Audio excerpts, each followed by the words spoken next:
Good morning everybody. আজ আমরা class 9 এর জীবন বিজ্ঞান বিষয়ের চতুর্থ অধ্যায় জীববিদ্যা ও মানব কল্যাণ এই বিষয়ের অন্তর্ভুক্ত দুটি বিষয় নিয়ে আলোচনা করব। টিকার ধারণা এবং মানবদেহে রোগ সৃষ্টিকারী জীবাণু, এই দুটি বিষয় নিয়ে আমরা আজকে আলোচনা করব। তো টিকার ধারণা এই সম্পর্কে আলোচনার আগে আমরা গতদিন যে বিষয়টি নিয়ে আলোচনা করেছিলাম, অর্থাৎ অনাক্রম্যতার ধারণা, সেই জায়গাতে একটু ফিরে যেতে হবে এবং সেখানে গিয়ে আমরা অর্জিত অনাক্রম্যতা, অর্থাৎ অনাক্রম্যতার যে প্রধান দুটি ভাগ, একটি হচ্ছে সহজাত বা অনির্দিষ্ট অনাক্রম্যতা, আরেকটি হচ্ছে অর্জিত অনাক্রম্যতা বা নির্দিষ্ট অনাক্রম্যতার এই দুটি ভাগ। এই নির্দিষ্ট বা সহজাত যে অনাক্রম্যতা রয়েছে, এই নির্দিষ্ট অনাক্রম্যতা যেটি রয়েছে, সেই নির্দিষ্ট অনাক্রম্যতার যে ভাগ রয়েছে, একটি হচ্ছে যে প্রাকৃতিকভাবে অর্জিত, আরেকটি হচ্ছে কৃত্রিমভাবে অর্জিত। এই দুটি ভাগ আবার রয়েছে। তো প্রাকৃতিকভাবে অর্জিত অনাক্রম্যতার আবার দুটি ভাগ এবং কৃত্রিমভাবে অর্জিত অনাক্রম্যতা তারও আবার দুটি ভাগ রয়েছে। প্রাকৃতিকভাবে অর্জিত অনাক্রম্যতার দুটি ভাগ হচ্ছে কি, একটি হচ্ছে সক্রিয়, আরেকটি হচ্ছে নিষ্ক্রিয় অনাক্রম্যতা। আর কৃত্রিমভাবে অর্জিত অনাক্রম্যতারও দুটি ভাগ রয়েছে, একটি হচ্ছে সক্রিয়, আরেকটি হচ্ছে নিষ্ক্রিয় অনাক্রম্যতা। তো আমরা প্রাকৃতিকভাবে সক্রিয় অনাক্রম্যতা সম্বন্ধে জেনেছিলাম যে বেঁচে থাকার সময়তে আমাদের বিভিন্ন রোগের সম্মুখীন হতে হয়, বিভিন্ন রোগ দ্বারা আমরা আক্রান্ত হয়ে থাকি, যেমন হাম, যেমন চিকেন পক্স, যেমন অন্যান্য বিভিন্ন ধরনের যে সমস্ত রোগগুলো রয়েছে সেই সম্পর্কে, মাম্পস ইত্যাদি। তো একবারই কিন্তু এই সমস্ত রোগগুলি আমাদের শরীরে হয়। একবার রোগ হওয়ার পর যে অনাক্রম্যতা আমাদের শরীরে সৃষ্টি হয়, সেই অনাক্রম্যতা কিন্তু সারা জীবন ব্যাপী কাজ করে থাকে এবং পরবর্তীকালে কিন্তু ওই রোগের দ্বারা, ওই রোগ আমাদের শরীরে প্রবেশ করলেও সেই রোগের দ্বারা আমরা আক্রান্ত হই না। এই যে বিষয়টা, আমাদের যে অভিজ্ঞতা, সেই অভিজ্ঞতাকে কাজে লাগিয়ে কৃত্রিমভাবে অর্জিত অনাক্রম্যতা এই বিষয়টি সৃষ্টি করা হয়েছিল এবং সেক্ষেত্রে ওই টিকা এই বিষয়টি কিন্তু তখন প্রথম আসে। এই টিকা যে ধারণা, এই ধারণাটি সর্বপ্রথম জনসমক্ষে নিয়ে আসেন এডওয়ার্ড জেনার। এডওয়ার্ড জেনার যে ঘটনার মাধ্যমে এই টিকা বিষয়টিকে জনগণের সামনে উপস্থাপন করেছিলেন, সেটি হলো এই যে একটা সময় ছিল যখন গুটি বসন্ত সারা পৃথিবীতে ব্যাপকভাবে ছড়িয়ে পড়েছিল। গুটি বসন্ত, এটা মোটামুটি ভাবে আজ খ্রিস্টপূর্ব 10,000 বছর আগেও এই গুটি বসন্ত দেখা গিয়েছিল। তারও আগে 1160 খ্রিস্টপূর্বে রামসেস পঞ্চমের জমাতে গুটি বসন্তের ক্ষতচিহ্ন দেখা দিয়েছিল। তারপর ভারত এবং চীনে গুটি বসন্ত ভয়ঙ্কর ভাবে ছেয়ে গিয়েছিল। এর ফলে একটি অভিজ্ঞতা দেখা গিয়েছিল যে সমস্ত মানুষের একবার গুটি বসন্ত হয়ে গিয়েছে, তাদের কিন্তু আর দ্বিতীয়বার গুটি বসন্ত হওয়ার কোনো সম্ভাবনা ছিল না বা হতো না। আমরা গুটি বসন্ত যে প্রকোপ, যে ভয়াবহতা, সেটা রবীন্দ্রনাথ ঠাকুরের পুরাতন ভৃত্য এই কবিতাতেও কিন্তু পেয়েছি। সেখানেও কিন্তু গুটি বসন্তের যে আক্রমণ এবং তার ফলে দেখা যাচ্ছে যে প্রভু তিনি বেঁচে যাচ্ছেন, কিন্তু যে চাকর কেষ্টা সে কিন্তু মারা যাচ্ছে এই গুটি বসন্তের আক্রমণের ফলে, সেটা আমরা দেখেছিলাম। অধিকাংশ মানুষই কিন্তু এই গুটি বসন্তের আক্রমণে সেই সময় মারা যেতেন, অল্প কিছু মানুষ বেঁচে যেতেন। কিন্তু যারা বেঁচে যেতেন তাদের পুনরায় গুটি বসন্তের আক্রান্ত হওয়ার কোনো সম্ভাবনা কিন্তু থাকতো না। এই যে ধারণাটা এটি সাধারণ মানুষের মধ্যেও ছিল, এবং অনেক সময়তে যেটা করা হতো যে সুস্থ স্বাভাবিক মানুষের শরীরে ওই গুটি বসন্ত রোগাক্রান্ত ব্যক্তির ওই ফুসকুড়ি থেকে নির্যাসটিকে নিয়ে সেটি তুলোতে ভিজিয়ে তারপর সুস্থ মানুষের দেহে একটি আঁচড় কেটে সেই নির্যাসটিকে স্পর্শ করিয়ে দেওয়া হতো। এটি একেবারে একটা ক্রুড মেথড হিসেবে বলা যেতে পারে যে অনাক্রমতা সৃষ্টির একটা চেষ্টা হতো। এর ফলে স্বাভাবিক বা সুস্থ মানুষটি রোগাক্রান্ত হতেন এবং তাদের মধ্যে কিন্তু অনেকেই মারা যেতেন, কেউ কেউ বেঁচেও যেতেন। তো এই যে ঘটনাটা, এই ব্যাপারটাকে বলা হতো সেটা হচ্ছে ভ্যারিওলেশন পদ্ধতি। ভ্যারিওলেশন পদ্ধতির এরকম একটা ব্যাপার চালু ছিল। এরপর 1796 সালে 4 May Edward Jenner, doctor Edward Jenner তিনি এই টিকার বিষয়টিকে নিয়ে সর্বপ্রথম চিন্তা ভাবনা করলেন এবং সেটাকে আবিষ্কার করলেন। কিভাবে এই বিষয়টি তার মধ্যে এলো? তিনি দেখলেন যে তার বাড়িতে যে ভদ্রমহিলা দুধ দিতে আসতেন, গরুর দুধ, মিল্কমেড, সেই ভদ্রমহিলা হাতে তিনি দেখলেন যে বসন্তের মতো কোনো চিহ্ন। তিনি তাকে জিজ্ঞেস করায় সে ভদ্রমহিলা ডক্টর এডওয়ার্ড জেনারকে বললেন যে এটি গো বসন্ত, এটি গুটি বসন্ত নয়, এটি হলো গো বসন্ত। গরুর দেহে গো বসন্ত হয়। যারা গরুর পরিচর্যার কাজে যুক্ত থাকেন তাদের শরীরেও এটি সংক্রামিত হয়ে অনেক সময় গো বসন্ত তাদের শরীরে দেখা দেয়। সে ভদ্রমহিলা বললেন যে এটা তাদের কাছে একটি আশীর্বাদ স্বরূপ এই কারণে যে গো বসন্ত হয়ে গেলেও তারা বেঁচে যাচ্ছেন, কিন্তু যাদের গো বসন্ত হয় তাদের গুটি বসন্ত হওয়ার সম্ভাবনা থাকে না। অর্থাৎ যার গো বসন্ত হচ্ছে তারা গুটি বসন্ত হবে না। এই যে কথাটি, এই কথাটি ডক্টর এডওয়ার্ড জেনারের কাছে অত্যন্ত আশ্চর্যজনক মনে হলো। তিনি করলেন কি, ওই যে গো বসন্তের ফুসকুড়ি সেখান থেকে সেই রসটিকে নিয়ে সেটিকে তার 8 বছরের সন্তানের শরীরে সেটিকে প্রয়োগ করলেন। বাচ্চাটির বাহুতে তিনি একটি আঁচড় কেটে এই রসটিকে তিনি লাগিয়ে দিলেন। বাচ্চাটির হাত ফুলে উঠলো, জ্বর এলো, কয়েকদিন অসুস্থ রইল এবং তারপর সে সুস্থ হয়ে উঠল। এবারে তো আসল পরীক্ষার দিন। তিনি ওই যে দুধ দিতেন যে ভদ্রমহিলা, তার কথার উপর আস্থা রেখি এবং তার পরবর্তীকালে কিছু অনুসন্ধানের মাধ্যমে তার মনে এই বিশ্বাস জন্মেছিল এবং তিনি তারপরে কি করলেন না, সত্যিকারের যে গুটি বসন্ত, সেই গুটি বসন্তের ফুসকুড়ি থেকে নির্দিষ্ট রসটিকে নিয়ে তার সন্তানের শরীরে ওই একই পদ্ধতিতে একটা আঁচড় কেটে তিনি প্রয়োগ করলেন।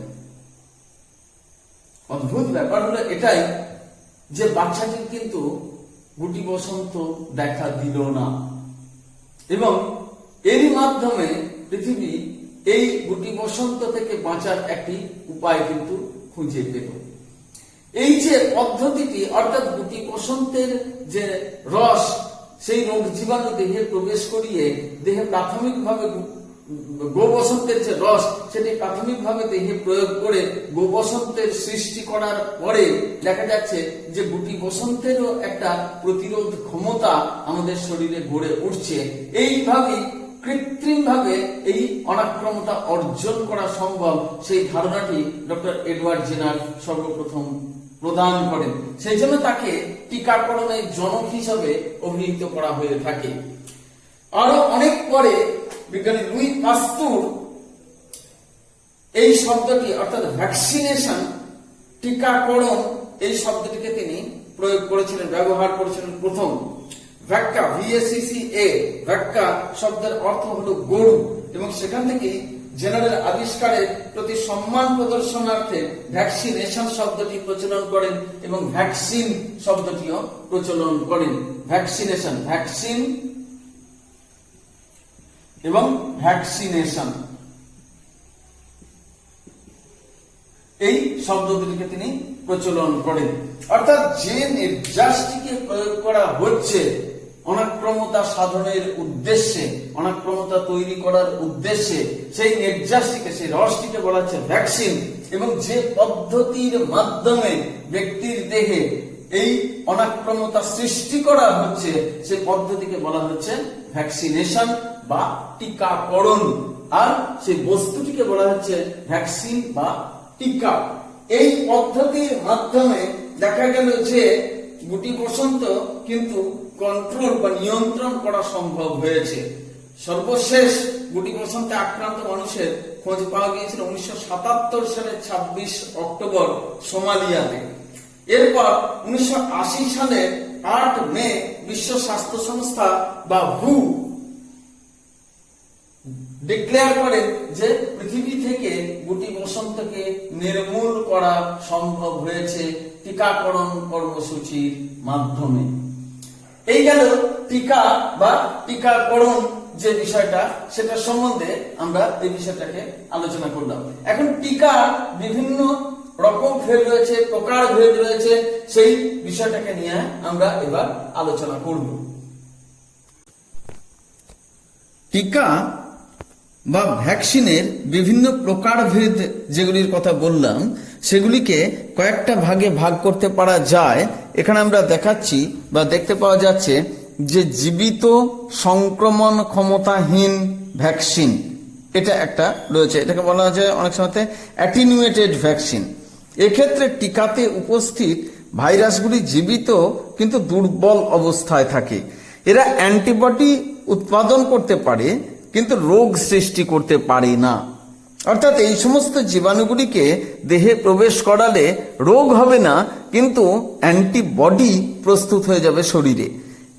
এটি অত্যন্ত উপযোগী কতগুলো রোগের ক্ষেত্রে, যেমন হচ্ছে BCG, bacillus Calmette Guérin, plague ইত্যাদি রোগের ক্ষেত্রে এটিকে ব্যবহার করা হয়।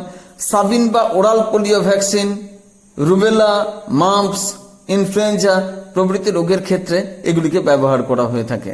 বিসিজি এবং প্লেগের ক্ষেত্রে এই যে রোগ জীবাণু যেটা রয়েছে যে সেগুলি হচ্ছে ব্যাকটেরিয়া, এবং ওপিভি বা oral polio vaccine, rubella, mumps, influenza ইত্যাদির ক্ষেত্রে উৎস হলো ভাইরাস।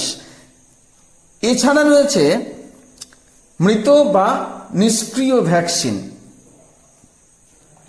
কিছু কিছু টিকাকরণের ক্ষেত্রে নিষ্ক্রিয় অথবা মৃত অবস্থায় রোগ জীবাণু দেহে প্রবেশ করানো হয়, যার দ্বারা অনাক্রম্যতন্ত্র উদ্দীপিত হয়। যেমন হচ্ছে হুপিং কাশি ইত্যাদির ক্ষেত্রে আমরা এই ব্যাপারটাকে দেখে থাকি। টাইফয়েড, কলেরা, পার্টুসিস, প্লেগ ইত্যাদি যে রোগগুলি রয়েছে তাদের ক্ষেত্রে এই ভ্যাকসিন বা এই টিকাকে প্রয়োগ করা হয়ে থাকে। এই টিকার উৎস হচ্ছে ব্যাকটেরিয়া। এছাড়াও রেবিজ, শাক polio vaccine, influenza, hepatitis B ইত্যাদির ক্ষেত্রেও এটিকে ব্যবহার করা হয়ে থাকে এবং এক্ষেত্রে উৎস হচ্ছে ভাইরাস। নেক্সট হচ্ছে টক্সয়েড ভ্যাকসিন। টিটেনাস, টক্সয়েড টিকাতে রোগের বিষক্রিয়া প্রতিরোধক পদার্থ হিসেবে এগুলিকে ব্যবহার করা হয়ে থাকে। টক্সয়েড এটি ডিপথেরিয়া, টিটেনাস প্রভৃতি রোগের ক্ষেত্রে ব্যবহার করা হয়ে থাকে এবং এই টিকার উৎস হচ্ছে ব্যাকটেরিয়া। নেক্সট হচ্ছে যৌথ বা কম্বিনেশন ভ্যাকসিন। দুইয়ের বেশি অ্যান্টিজেন সমৃদ্ধ টিকাকে একসাথে মিলিয়ে প্রয়োগ করার যে পদ্ধতি তাকে বলা হচ্ছে, সেই ভ্যাকসিনকে বলা হচ্ছে যৌথ বা কম্বিনেশন ভ্যাকসিন। যেমন এমএমআর, ডিপিটি প্রভৃতি। এমএমআর কি?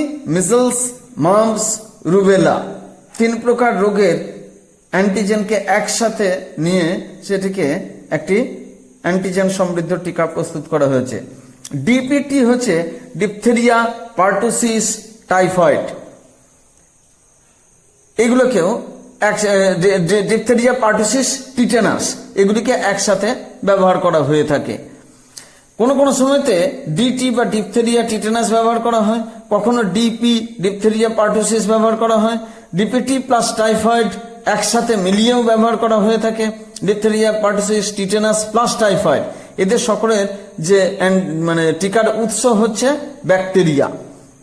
এছাড়া ডিপিটি প্লাস শাক পোলিও ভ্যাকসিন, এই দুটোকে একত্রিত করে যৌথ বা কম্বিনেশন ভ্যাকসিন হিসেবে ব্যবহার করা হয়ে থাকে।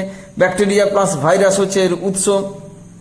এছাড়া এমএমআর এর কথা বললাম, সেটির উৎস হচ্ছে ভাইরাস।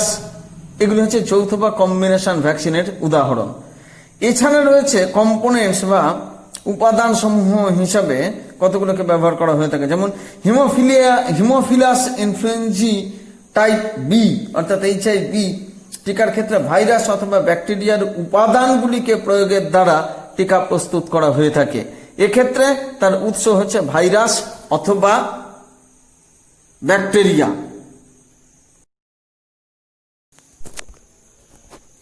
এইভাবে বিভিন্ন ধরনের টিকার দ্বারা আমরা খুব মারাত্মক কিছু রোগের বিরুদ্ধে আমরা দেহে অনাক্রম্যতা অর্জন করতে পারি। এটি অত্যন্ত গুরুত্বপূর্ণ একটি পদ্ধতি আমাদের বেঁচে থাকার ক্ষেত্রে এবং সুস্থ থাকার ক্ষেত্রে। অর্থাৎ বিভিন্ন রোগের যে বিরুদ্ধে লড়াই করার যে ব্যাপারটা রয়েছে, সেই অনাক্রম্যতা সৃষ্টির ক্ষেত্রে এটা অত্যন্ত উপযোগী। এখন বিভিন্ন রোগ যেগুলি রয়েছে, সেই রোগগুলির জীবাণু অধিকাংশই হচ্ছে অণুজীব, অর্থাৎ ব্যাকটেরিয়া, ভাইরাস বা প্রোটোজোয়া, এই ধরনের কিছু সবাই অত্যন্ত সূক্ষ্ম, যেগুলিকে আমরা অধিকাংশ ক্ষেত্রেই দেখতেই পাই না। এদের মধ্যে আবার কিছু আছে বহিঃপরজীবী, কিছু আছে অন্তঃপরজীবী। অন্তঃপরজীবী বলতে যেমন হচ্ছে আমাদের দেহের ভিতরে বসবাস করে ইকোলাই যে ব্যাকটেরিয়া রয়েছে, সেটি আবার দুরকম ভূমিকায় রয়েছে। অন্ত্রে বসবাস করে যেমন ভিটামিন B12 সংশ্লেষ করে, তেমনি আবার কোলাইটিস প্রভৃতি বিভিন্ন ধরনের রোগও তারা সৃষ্টি করে থাকে। তো এই রোগ সৃষ্টিকারী যে সমস্ত পরজীবী রয়েছে তাদেরকে প্যাথোজেন বলা হয়ে থাকে। তো বিভিন্ন রোগের ক্ষেত্রে বিভিন্ন ধরনের তার রোগ সৃষ্টিকারী জীবাণু ভিন্ন ধরনের হয়, রোগের উপসর্গ ভিন্ন ভিন্ন হয় এবং তার সংক্রমণের যে পদ্ধতি তাও হয় ভিন্ন ভিন্ন। যেমন এখানে কতগুলো রোগের সম্বন্ধে আমরা আলোচনা করব, যেমন হচ্ছে টিটেনাস। এই টিটেনাস যে রোগটি, এর জন্য দায়ী হচ্ছে এক প্রকারের ব্যাকটেরিয়া যার নাম হচ্ছে ক্লস্ট্রিডিয়াম টিটানি। ক্লস্ট্রিডিয়াম টিটানি নামক ব্যাকটেরিয়ার আক্রমণের ফলে এই টিটেনাস রোগটি হয়। এটির উপসর্গ কি না, চোয়াল আটকে যায়, পিঠ, ঘাড়, পা এবং পেটের পেশি শক্ত হয়ে যায় ও যন্ত্রণাদায়ক খিঁচুনি হতে থাকে। রোগ সংক্রমণের পদ্ধতিটি কীরকম না, এই ব্যাকটেরিয়াটি সংক্রমিত হয় ঘোড়া, গরু, ছাগল প্রভৃতির মলে থাকা এই জীবাণুটি ক্ষতস্থানের মাধ্যমে সুস্থ শরীরে প্রবেশ করে রোগ সংক্রমণ ঘটায়। অর্থাৎ আমাদের অনেক সময়তেই আমরা এরকম অভিজ্ঞতার সম্মুখীন হয়েছি, রাস্তাঘাট ইত্যাদিতে কোথাও হোঁচট লেগে বা কোনো ধারালো কোনো বস্তুতে পা লেগে কেটে যাওয়া ইত্যাদির ব্যাপার আমরা দেখেছি। এবং সেক্ষেত্রে যেটা হয়ে থাকে যে ডাক্তারবাবুর কাছে গেলে পরে তারা বলেন টেটভ্যাক ইঞ্জেকশন নিতে, অর্থাৎ এটা হচ্ছে টিটেনাস টক্সয়েড ভ্যাকসিন যেটা রয়েছে সেটিকে গ্রহণ করতে বলেন, যাতে করে এই টিটেনাস রোগটিকে আমরা আটকে দিতে পারি। সেই হিসেবেই এই ব্যাপারটিকে কিন্তু ব্যবহার করা হয়ে থাকে। এরপর আমরা আসছি ডায়রিয়া রোগের ক্ষেত্রে। ডায়রিয়া রোগটি হলো অন্ত্রের সংক্রমণজনিত এক প্রকার রোগ। বিভিন্ন ধরনের ব্যাকটেরিয়া এবং ভাইরাসের আক্রমণের ফলে এই রোগ দেখা দেয়। ব্যাকটেরিয়া কি কি, যেমন হচ্ছে সাইজেলা, কম্পাইলোব্যাক্টার, ইকোলাই বা এসেরিকিয়া কোলাই ইত্যাদি, এবং কিছু ভাইরাস যেমন হচ্ছে নরোভাইরাস, রোটোভাইরাস প্রভৃতির দ্বারা আক্রান্ত হলে এই ডায়রিয়া বা পেট খারাপের রোগ আমরা দেখতে পাই। রোগের উপসর্গ কি, বারবার পাতলা পায়খানা, পেট ব্যথা, জ্বর, বমি বমি ভাব, ক্ষুধামান্দ, মলের সঙ্গে রক্ত পড়া ইত্যাদি। পদ্ধতি কি, রোগ সংক্রমণের পদ্ধতি হলো খাদ্য এবং পানীয়ের মাধ্যমে মুখ ও মুখবিবরের পথে সুস্থ শরীর সংক্রমিত হয়। কোনো কোনো সময় দেখা যায় পোলট্রি বা ডেয়ারিজাত খাবার দ্বারাও এই রোগ সংক্রমিত হতে পারে। তো এটা গেল পেটের রোগ ডায়রিয়া। এছাড়া রয়েছে ম্যালেরিয়া। এটিও এক প্রকারের পরজীবী প্রোটোজোয়ার আক্রমণের দ্বারা হয়ে থাকে। এক্ষেত্রে যে পরজীবীটি আদ্য প্রাণী যেটি রয়েছে যা এই রোগের জন্য দায়ী তার নাম হচ্ছে প্লাজমোডিয়াম। প্লাজমোডিয়ামের বিভিন্ন প্রজাতি রয়েছে, প্লাজমোডিয়াম ভাইভ্যাক্স, প্লাজমোডিয়াম ফ্যালসিপেরাম ইত্যাদি কতগুলো রয়েছে। এবং এই প্লাজমোডিয়াম যে আদ্য প্রাণী রয়েছে তার জীবনচক্র মানুষ এবং স্ত্রী অ্যানোফিলিস মশা এদের মধ্যে যৌথভাবে এটি আবর্তিত হতে থাকে। অর্থাৎ মানুষ হচ্ছে মুখ্য পোষক এবং স্ত্রী অ্যানোফিলিস মশা হচ্ছে গৌণ পোষক এক্ষেত্রে। তো এই অ্যানোফিলিস স্ত্রী অ্যানোফিলিস মশার দ্বারা বাহিত হয়ে প্লাজমোডিয়াম যে আদ্য প্রাণী সেটি আমাদের দেহে সংক্রমিত হয়ে থাকে। এর অন্যতম বৈশিষ্ট্য বা লক্ষণ হচ্ছে প্রচণ্ড জ্বর হবে, প্রচণ্ড উত্তাপ সহ জ্বর হবে, 105 ডিগ্রি ফারেনহাইট পর্যন্ত জ্বরের তীব্রতা বেড়ে যায় এবং এটি দিনের একটি নির্দিষ্ট সময়ে চক্রাকারভাবে হতে থাকবে। কখনো সেটা 12 ঘন্টা, কোনো প্লাজমোডিয়ামের ক্ষেত্রে, কোনো প্লাজমোডিয়ামের ক্ষেত্রে 24 ঘন্টা, কোনো প্লাজমোডিয়ামের ক্ষেত্রে আর একটু বেশি সময়ের ব্যবধানে, নিয়মিত ব্যবধানে এই জ্বর কিন্তু আমাদের আসতে থাকে। সেজন্য যখন ডাক্তারবাবুর কাছে জ্বর হলে পরে যাওয়া হয় শরীরের উত্তাপ বেড়ে যাওয়ার ফলে, তখন ডাক্তারবাবু অনেক সময়তেই এই তথ্যগুলিকে জানতে চান যে নির্দিষ্ট সময়ে অন্তর জ্বর আসছে কিনা। এবং এই জ্বরের আরেকটি অন্যতম বৈশিষ্ট্য হচ্ছে প্রচণ্ড উত্তাপ হবে, প্রচণ্ড কাঁপুনি দিয়ে জ্বর আসবে। ওই 2-3টে লেপ কম্বল চাপা দিয়েও কিন্তু এই কাঁপুনিকে আটকানো সম্ভব হয় না। কিছুক্ষণ বাদে প্রচুর ঘাম দিয়ে জ্বর ছেড়ে যাবে। এটি হচ্ছে নৈমিত্তিক একটি ঘটনা। দীর্ঘদিন ম্যালেরিয়ায় ভুগলে পর প্লীহা এবং যকৃৎ বড় হয়ে যায়, যাকে বলা হচ্ছে স্পিনোমেগালি ও হেপাটোমেগালি, এবং প্রচুর আরবিসি অর্থাৎ রেড ব্লাড কর্পাসল ধ্বংস হয়ে যায় বলে হিমোলাইটিক অ্যানিমিয়াও দেখতে পাওয়া যায়। তো স্ত্রী অ্যানোফিলিস মশা স্পোরোজয়েট দশাটি অর্থাৎ জীবনচক্রের যে স্পোরোজয়েট দশা সেটিকে বহন করে নিয়ে এসে সুস্থ মানুষের দেহে প্রবেশ করিয়ে দেয়। অর্থাৎ কামড়ানোর ফলে এটি সুস্থ মানুষের দেহে প্রবেশ করে এবং সুস্থ মানুষ তারপর ম্যালেরিয়ায় আক্রান্ত হয়ে থাকে। এটা গেল ম্যালেরিয়া। এরপর আসছে ডিপথেরিয়া রোগের ক্ষেত্রে। ডিপথেরিয়া রোগের জন্য দায়ী হচ্ছে করিনিব্যাকটেরিয়াম ডিপথেরি নামক এক প্রকারের ব্যাকটেরিয়া। এটি শ্বাসতন্ত্রের এক প্রকার কমিউনিকেবল ডিজিজ অর্থাৎ ছোঁয়াচে একটি রোগ। এটি নাক, মুখ, ষড়যন্ত্রর মাধ্যমে ছোট শিশুতে সংক্রমিত হয়ে থাকে। এক্ষেত্রে দেখা যায় টনসিল ফুলে গিয়ে গলা ব্যথা করবে, খাদ্য গিলতে খুব অসুবিধা হয়, রোগের প্রকোপ যদি খুব বৃদ্ধি পায় তখন কানের গোড়া ফুলে যায়, মুখের ভেতরে গলবিল অঞ্চল লাল হয়, দিয়ে সেখান থেকে রস খরিত হয়। এইভাবে এটি হয়ে থাকে। মুখে অত্যন্ত দুর্গন্ধের সৃষ্টি হয়। এর যে সংক্রমণের পদ্ধতি সেটি হচ্ছে নাক, মুখ ইত্যাদি থেকে জলীয় বিন্দু অর্থাৎ যাকে বলা হচ্ছে ড্রপলেটস, সেগুলি নির্গত হয়ে একজনের দেহ থেকে আরেকজনের দেহে এটি ছড়িয়ে পড়ে। ত্বকের ক্ষত থেকে এই রোগ সুস্থ শরীরে সংক্রমিত হতে পারে। সংক্রামিত কাপ, খেলনা, পেন্সিল প্রভৃতি থেকেও শিশুরা সংক্রমিত হতে পারে। এটি গেল ডিপথেরিয়া। নেক্সট আসছে নিউমোনিয়া। এই নিউমোনিয়া রোগের জন্য দায়ী ব্যাকটেরিয়া হলো স্ট্রেপ্টোকক্কাস নিউমোনি। স্ট্রেপ্টোকক্কাস নিউমোনি এই ব্যাকটেরিয়া দ্বারা নিউমোনিয়া রোগটি সৃষ্টি হয়েছে। এটি শ্বাসতন্ত্রের এক প্রকারের রোগ। এটি হচ্ছে কমিউনিকেবল ডিজিজ বা ছোঁয়াচে রোগ। নিউমোনিয়ার ক্ষেত্রে কি উপসর্গ? হাঁচি, সর্দি, কাশি, জ্বর, ফুসফুসের প্লুরাতে ব্যথা ইত্যাদি। রোগের জটিলতা এবং তীব্রতা বৃদ্ধি পেলে মেনিনজাইটিস হতে পারে, পেরিকার্ডাইটিস হতে পারে এবং তার ফলে মৃত্যু পর্যন্ত হতে পারে। আক্রান্ত ব্যক্তির হাঁচি, কাশি প্রভৃতির মাধ্যমে বাতাসে ছড়িয়ে পড়ে যে জলীয় বিন্দু বা ড্রপলেটসের কথা বলা হয়, সে ড্রপলেটস থেকে সুস্থ ব্যক্তি আক্রান্ত হতে পারে। নেক্সট আসছে আমরা যক্ষা বা টিবি যাকে বলা হয়ে থাকে। তো একটা সময়তে যক্ষ্মাকে বলা হতো রাজরোগ, অর্থাৎ এই রোগ হলে পর তাকে সেই ব্যক্তিকে আর বাঁচানো যেত না। কিন্তু এখন সেটা অপেক্ষাকৃত অনেক বেশি নিয়ন্ত্রণে চলে এসেছে। নির্দিষ্ট ওষুধ দীর্ঘদিন ধরে ব্যবহার করলে পর, নিয়মিতভাবে সেই পরিচর্যা করলে পর এই রোগ থেকে সেরে ওঠা খুবই সম্ভব।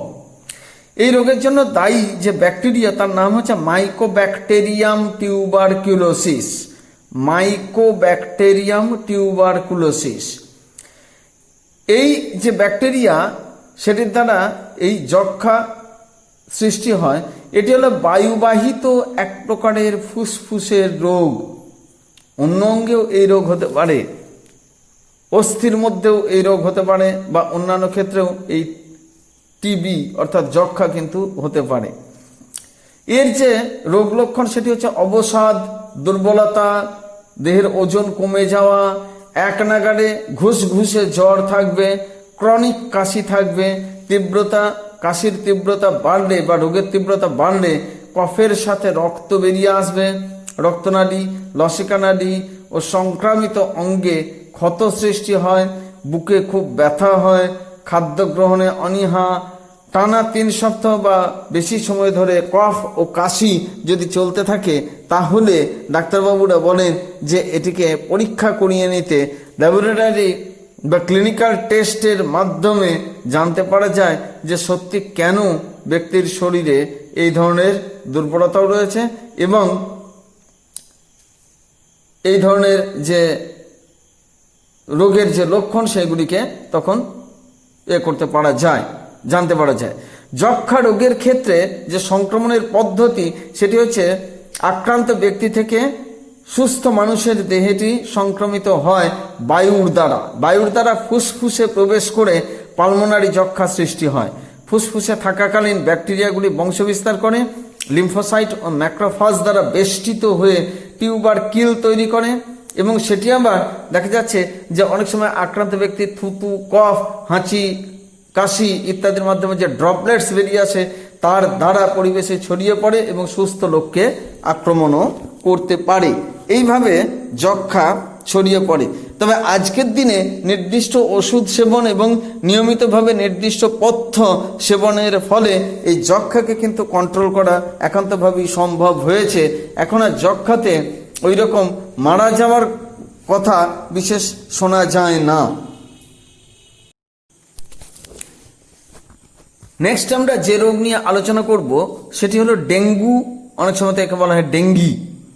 এটি ওই একইভাবে ম্যালেরিয়ার মতোই মশার দ্বারা এটি বাহিত হয়। এডিস মশকি অর্থাৎ স্ত্রী এডিস মশার দ্বারা এটি বাহিত হয়। এটি হচ্ছে ভাইরাস ঘটিত এক প্রকারের কমিউনিকেবল ডিজিজ বা ছোঁয়াচে রোগ। ডেঙ্গির ভাইরাস দ্বারা এই রোগটি সৃষ্টি হয়ে থাকে। রোগের উপসর্গ কি? যন্ত্রণা সহ জ্বর হয়, অস্থিসন্ধি ও পেশিতে ভয়ঙ্কর ব্যথা হবে, অনুচক্রিকার সংখ্যা খুব কমে যায় এবং লসিকা গ্রন্থি ফুলে ওঠে। তো এই রোগ সংক্রমণের পদ্ধতি কি না, এটির ক্ষেত্রেও দেখা যাচ্ছে মানুষ হচ্ছে মুখ্য পোষক এবং এডিস মশকি হচ্ছে গৌণ পোষক। তো এডিস মশকির দংশনের মাধ্যমে এই রোগ জীবাণু আক্রান্ত ব্যক্তি থেকে এডিস মশকির মাধ্যমে সুস্থ ব্যক্তির দেহে সংক্রামিত হয়ে থাকে। নেক্সট আসছি আমরা হেপাটাইটিস যে রোগ রয়েছে তার ক্ষেত্রে। হেপাটাইটিসের অনেক ধরন রয়েছে, অনেক ভাগ রয়েছে। Hepatitis A, B, C, D এবং ই। এই যে সমস্ত রোগগুলো রয়েছে তার মধ্যে সব থেকে ক্ষতিকর ভাইরাস হলো হেপাটাইটিস বি ভাইরাস বা HBV। এই রোগের উপসর্গ কি? জ্বর, বমি বমি ভাব, ক্ষুধামান্দ, দুর্বলতা, পেট খারাপ, যকৃৎ কোষের ধ্বংস সাধন করে। ধীরে ধীরে যকৃৎ অত্যন্ত ইম্পর্ট্যান্ট একটা অর্গ্যান, সেটা ক্ষতি সাধন করতে থাকে এবং জন্ডিসের লক্ষণ দেহে ফুটে ওঠে। জন্ডিস কোনো রোগ নয়, জন্ডিস হচ্ছে যকৃতের রোগের একটি লক্ষণ এবং সেক্ষেত্রে দেখা যাচ্ছে যে রক্তে বিলিরুবিনের পরিমাণ অনেকখানি বেড়ে যায়। সাধারণভাবে ব্যক্তির দেহে লেস দ্যান 1%, অর্থাৎ 1%-এর নিচে রক্তে বিলিরুবিন থাকার কথা। কিন্তু এই জন্ডিসের লক্ষণে, অর্থাৎ যে ওই hepatitis A B C D ইত্যাদি যে কোনো ক্ষেত্রেই দেখা যায় যে বিলিরুবিনের পরিমাণ অনেক বেড়ে যায়। এছাড়া পেটে ব্যথা হয়, কালচে রঙের মূত্র ত্যাগ করতে থাকে, অস্থি সন্ধিতে খুব ব্যথা হয়, শেষ দিকে ক্যান্সারও হতে পারে। এগুলি হচ্ছে হেপাটাইটিসের যে বি ভ্যারাইটি রয়েছে, সেই হেপাটাইটিস বির সংক্রমণের ফলে এই রোগ হয়ে থাকে। এই রোগ সংক্রমণের পদ্ধতি কি না, সংক্রামিত ব্যক্তির রক্ত, অপরিশোধিত সিরিঞ্জ, লালা, বীর্য, মল প্রভৃতির মাধ্যমে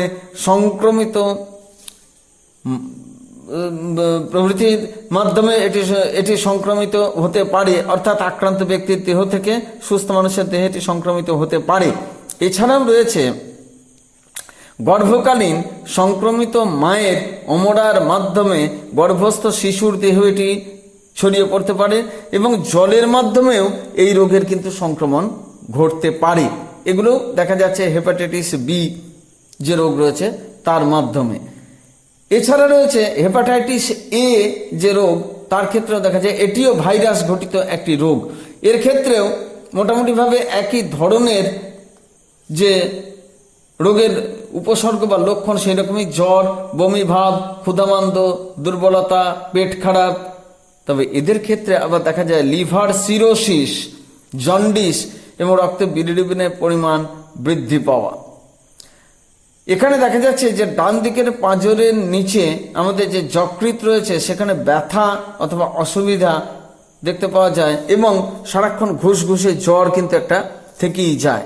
এটি সংক্রমণের পদ্ধতি কি, জল এবং খাদ্যের মাধ্যমে এই হেপাটাইটিস এ ভাইরাসটি অসুস্থ থেকে সুস্থ শক্তির মানুষের সুস্থ শরীরের মানুষের ক্ষেত্রে এটি প্রবেশ করতে পারে।